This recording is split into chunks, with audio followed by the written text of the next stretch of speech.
Hi, welcome to Neela Shetty log life channel. ನೀವು first time ನನ್ನ ಚಾನಲ್ನ ವಿಸಿಟ್ ಮಾಡಿದರೆ ಸಬ್ಸ್ಕ್ರೈಬ್ ಮಾಡ್ಕೊಳ್ಳಿ. ನಾನು ಈ ದಿನ ಜಾಮೂನ್ ಪುಡಿನೇ ಯೂಸ್ ಮಾಡಿದೆ. ಜಾಮೂನ್ ಮಾಡೋದನ್ನ ಈಸಿಯಾಗಿ ಹೇಗೆ ಅನ್ನೋದನ್ನ ಹೇಳ್ಕೊಡ್ತೀನಿ. ಹೌದು, ತುಂಬ ರುಚಿಕರ, ಹಾಗೆ ಮಾಡೋದು ಕೂಡ ಈಸಿ ಪೀಸಿ. ಬನ್ನಿ ಆಗಿದ್ರೆ ಹೇಗೆ ಮಾಡೋದು ಅನ್ನೋದನ್ನ ನೋಡೋಣ. ಮೊದಲಿಗೆ ಈ ಜಾಮೂನ್ ಮಾಡೋಕ್ಕೆ ಬೇಕಿರೋ ಸಾಮಗ್ರಿಗಳಂದರೆ ಮಿಲ್ಕ್ ಪೌಡರ್ 1 ಬೌಲ್, ಚಿರೋಟಿ ರವೆ 1 ಬೌಲ್, ಮೈದಾ 1 ಬೌಲ್, ಹಾಲು 250 ml ಅಷ್ಟು ತೊಗೊಂಡಿದ್ದೀನಿ, ಸಕ್ಕರೆ 250 ಗ್ರಾಮ್ ಅಷ್ಟು ತೊಗೊಂಡಿದ್ದೀನಿ, ತುಪ್ಪ 2 ಟೇಬಲ್ ಸ್ಪೂನ್, ಹಾಗೆ ಏಲಕ್ಕಿ 1. ಇದಕ್ಕೆ ಬೇಕಾಗಿರೋ ಇಂಗ್ರೀಡಿಯೆಂಟ್ಸ್ ಇಷ್ಟೇ. ಮೊದಲಿಗೆ ಹೇಗೆ ಮಾಡೋದು ಅನ್ನೋದನ್ನ ನೋಡೋಣ ಬನ್ನಿ. ಗ್ಯಾಸ್ ಹಚ್ಚಿ ಅದಕ್ಕೆ ಒಂದು ಅಗಲ ಆಗಿರೋ ಪ್ಯಾನ್ ಇಟ್ಕೊಳ್ಳೋಣ. ಅದಕ್ಕೆ 250 ml ಅಷ್ಟು ಹಾಲು ಹಾಕ್ಕೊಳ್ತಿದ್ದೀನಿ.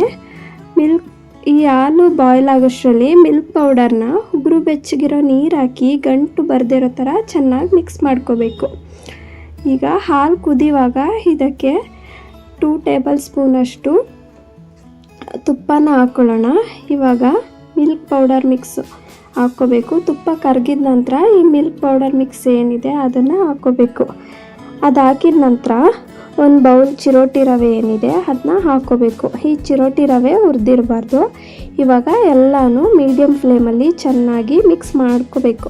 ಮಿಕ್ಸ್ ಮಾಡ್ತಾ ಈ ಮಿಕ್ಸು ಗಟ್ಟಿಯಾಗುತ್ತೆ, ಹಾಗೆ ಪ್ಯಾನ್ ಕೂಡ ಬಿಟ್ಕೊಳಕ್ಕೆ ಬರುತ್ತೆ. ಅಲ್ಲಿ ತನಕ ಇದನ್ನ ಚೆನ್ನಾಗಿ ಮಿಕ್ಸ್ ಮಾಡಬೇಕು. ಇದು ಯಾವಾಗ ಪ್ಯಾನ್ನ ಬಿಟ್ಕೊಳ್ತಾ ಬರುತ್ತೆ ಆವಾಗ ಈ ಮಿಕ್ಸ್ ರೆಡಿ ಇದೆ ಅಂತ ಅರ್ಥ, ಚೆನ್ನಾಗಿ ಬೆಂದಿದೆ ಅಂತ ಅರ್ಥ.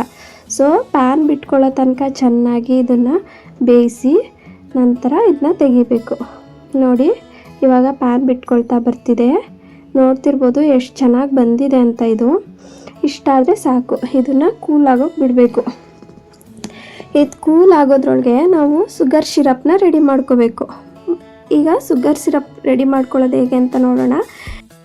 ಮೊದಲಿಗೆ ನಾನು ಒಂದು ಪಾತ್ರೆ ತೊಗೊಂಡು ಅದಕ್ಕೆ 500 ml ಆಗೋಷ್ಟು ನೀರು ಹಾಕ್ಕೊಂಡಿದ್ದೀನಿ. ಅದಕ್ಕೆ 250 to 300 ಗ್ರಾಮ್ ಅಷ್ಟು ಸಕ್ಕರೆನ ಹಾಕ್ಕೊಂಡಿದ್ದೀನಿ. ಅದಕ್ಕೆ ನಾನು ಏಲಕ್ಕಿನೂ ಹಾಕಿ ಚೆನ್ನಾಗಿ ಬೇಯೋಕ್ಕೆ ಬಿಟ್ಟಿದ್ದೀನಿ. ಇದು ಎಷ್ಟು ಬೇಯಬೇಕು ಅಂದರೆ ಒಂದೆಳೆ ಪಾಕ ಬರಬೇಕು, ಅಷ್ಟು ಬೇಯಬೇಕು. ಬೇಯಿಸ್ಕೊಳ್ತಾ ಈ ಟೈಮಲ್ಲಿ ಚೆಕ್ ಮಾಡ್ಬೋದು. ಚೆಕ್ ಮಾಡಿ ಆವಾಗ ಶುಗರ್ ಬೇಕು ಅಂದರೆ ನಾವು ಎಕ್ಸ್ಟ್ರಾ ಆ್ಯಡ್ ಮಾಡ್ಕೋಬೋದು. ನಾವು ಚೆಕ್ ಅದು ಬೇಯ್ತಾ ಸ್ವಲ್ಪ ಗಟ್ಟಿ ಆಗೋಕ್ಕೆ ಬರುತ್ತೆ. ನಾನಿವಾಗ ಮುಟ್ಟು ನೋಡಿದೆ, ಇನ್ನೂ ಸ್ವಲ್ಪ ಪಾಕ ಆಗಬೇಕು ಅನಿಸ್ತಿದೆ. ಸೊ ಇನ್ನೊಂದು ಸ್ವಲ್ಪ ಕುದಿಯೋಕೆ ಇಟ್ಟಿದ್ದೀನಿ ನಾನು ಈಗ ಮತ್ತೆ 10 ಮಿನಿಟ್ಸ್ ಬೇಯ್ದಾದಮೇಲೆ ಇವಾಗ ನೋಡ್ತಾ ಇದ್ದೀನಿ, ತುಂಬ ಚೆನ್ನಾಗಿ ಬಂದಿದೆ ಪಾಕ. ಸೊ ಇವಾಗ ಗ್ಯಾಸ್ನ ಆಫ್ ಮಾಡ್ಕೊಂಡಿದ್ದೀನಿ. ಇವಾಗ ಇದನ್ನ ಕೂಲ್ ಆಗೋಕ್ಕೆ ಬಿಡೋಣ. ಇವಾಗ ಕೂಲ್ ಆಗೋಕ್ಕೆ ಬಿಟ್ಟಿರೋ ಜಾಮೂನ್ ಮಿಕ್ಸ್ನ ಇಟ್ಟಿದ್ದೀವಿ ಅಲ್ವಾ, ಅದನ್ನ ತಗೊಳ್ಳೋಣ. ಇದು ಚೆನ್ನಾಗಿ ಕೂಲ್ ಆಗಿದೆ. ಇವಾಗ ಇದಕ್ಕೆ 1 ಬೌಲಷ್ಟು ಮೈದಾ ಆ್ಯಡ್ ಮಾಡಿ ಚೆನ್ನಾಗಿ ಮಿಕ್ಸ್ ಮಾಡ್ಕೋಬೇಕು. ಯಾವ ಥರ ಮಿಕ್ಸ್ ಮಾಡ್ಕೋಬೇಕು ಅಂದರೆ ನಾವು ಚಪಾತಿ ಹಿಟ್ಟಿನ ಅದಕ್ಕೆ ಇದನ್ನು ಮಿಕ್ಸ್ ಮಾಡ್ಕೋಬೇಕು. ಕೈನ ಯೂಸ್ ಮಾಡಿ ನಾವು ಚೆನ್ನಾಗಿ ನಾದ್ಕೋಬೇಕು. ನಾವು ಎಷ್ಟು ಚೆನ್ನಾಗಿ ನಾದ್ಕೋತೀವೋ ಜಾಮೂನು ಅಷ್ಟೇ ಸಾಫ್ಟಾಗಿ ಬರುತ್ತೆ. ನೋಡ್ತಿರ್ಬೋದು ನಾನು ಹೇಗೆ ನಾದುತ್ತಿದ್ದೀನಿ ಅಂತ. ಸೊ ಈ ಥರ ಚೆನ್ನಾಗಿ ನಾದಿದ್ರೆ ಸಾಫ್ಟ್ ಜಾಮೂನ್ ಬರುತ್ತೆ. ಸೊ ಅದರಿಂದ ನೀಟಾಗಿ ನಾದ್ಕೋಬೇಕು. ನಾನು ಇವಾಗ ನಾದಿದ್ದಾಗಿದೆ. ಹಿಟ್ಟಿವಾಗ ಜಾಮೂನ್ ಮಾಡೋಕ್ಕೆ ರೆಡಿ ಇದೆ. ನೋಡ್ತಿರ್ಬೋದು ಎಷ್ಟು ಸಾಫ್ಟಾಗಿ ಕಾಣ್ತಿದೆ ಅಂತ. ಇವಾಗ ಇದಕ್ಕೆ ಶೇಪ್ ಕೊಟ್ಕೋಬೇಕು. ಶೇಪ್ ಹಾಗೆ ಸೈಜು ನಿಮ್ಮ ಇಷ್ಟ. ನಾನು ಮೀಡಿಯಮ್ ಸೈಜು ಹಾಗೆ ರೌಂಡ್ ಶೇಪ್ ಕೊಟ್ಕೋತಿದ್ದೀನಿ. ಮೀಡಿಯಮ್ ಸೈಜ್ ಏನಕ್ಕೆ ಕೊಟ್ಕೋತಿದ್ದೀನಿ ಅಂದರೆ ಇದನ್ನು ಎಣ್ಣೆಗೆ ಹಾಕಿದಾಗ ಇದ್ರ ಸೈಜ್ ಸ್ವಲ್ಪ ಇನ್ಕ್ರೀಸ್ ಆಗುತ್ತೆ.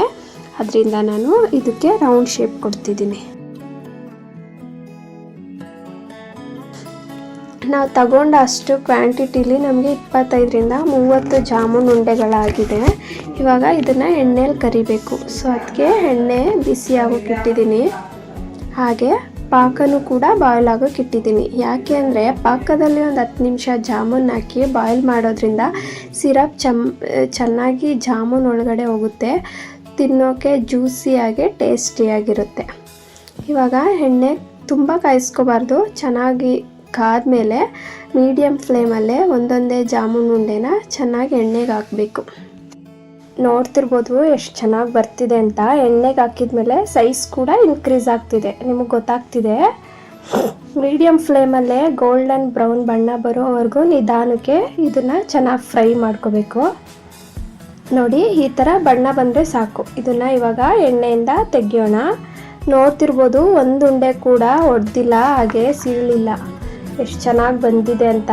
ಇದನ್ನು ಎಣ್ಣೆಯಿಂದ ತೆಗೆದು ಎಣ್ಣೆ ಸೋರೋ ತನಕ ಇನ್ನೊಂದು ಬ್ಯಾಚ್ ಜಾಮೂನ್ನ ಹಾಕ್ಕೊಬಿಡೋಣ. ಈ ಕಡೆ ಈ ಜಾಮೂನ್ ಬೇಯ್ತಾ ಇದೆ, ಅಷ್ಟರಲ್ಲಿ ಈ ಎಣ್ಣೆ ಆಗಿರೋದನ್ನ ಪಾಕದೊಳಗಡೆ ಹಾಕ್ಕೊಳ್ಳೋಣ. ಈಗ ಇದು ಕೂಡ ಬೆಂದಿದೆ, ಇದನ್ನು ಕೂಡ ಡೈರೆಕ್ಟಾಗಿ ನಾನು ಪಾಕದಲ್ಲೇ ಹಾಕ್ತಿದ್ದೀನಿ. ಇವಾಗ ಪಾಕದಲ್ಲಿ ಒಂದು 10 ಮಿನಿಟ್ಸ್ ಬಾಯ್ಲ್ ಮಾಡಿ ಗ್ಯಾಸ್ ಆಫ್ ಮಾಡಿ ಕೂಲಾಗೋಗಿ ಬಿಡ್ತಿದ್ದೀನಿ. ಇವಾಗ ಇದು ಕೂಲಾಗಿದೆ, ಎಷ್ಟು ಸಾಫ್ಟಾಗಿ ಟೇಸ್ಟಿಯಾಗಿದೆ ಅಂದರೆ ಸೂಪರಾಗಿ ಬಂದಿದೆ. ನೀವು ಮನೆಯಲ್ಲಿ ಏನಾದರೂ ಸೆಲೆಬ್ರೇಷನ್ ಅಥವಾ ರಿಲೇಟಿವ್ಸ್ ಬಂದಾಗ ಮಾಡಿಕೊಡಿ, ತುಂಬಾ ಇಷ್ಟಪಟ್ಟು ತಿಂತಾರೆ. ಇದು ವಿದೌಟ್ ಜಾಮೂನ್ ಪೌಡರ್ ಅಂತ ಹೇಳೋಕ್ಕೆ ಆಗಲ್ಲ, ಅಷ್ಟು ಟೇಸ್ಟಿಯಾಗಿ ಬಂದಿದೆ. ನೀವು ಕೂಡ ಒಂದ್ಸಲ ಟ್ರೈ ಮಾಡಿ ನೋಡಿ. ಈ ವಿಡಿಯೋ ಇಷ್ಟ ಆಗಿದ್ರೆ ಲೈಕ್ ಮಾಡಿ, ಶೇರ್ ಮಾಡಿ, ಹಾಗೆ ಕಮೆಂಟ್ ಮಾಡಿ. Thank you.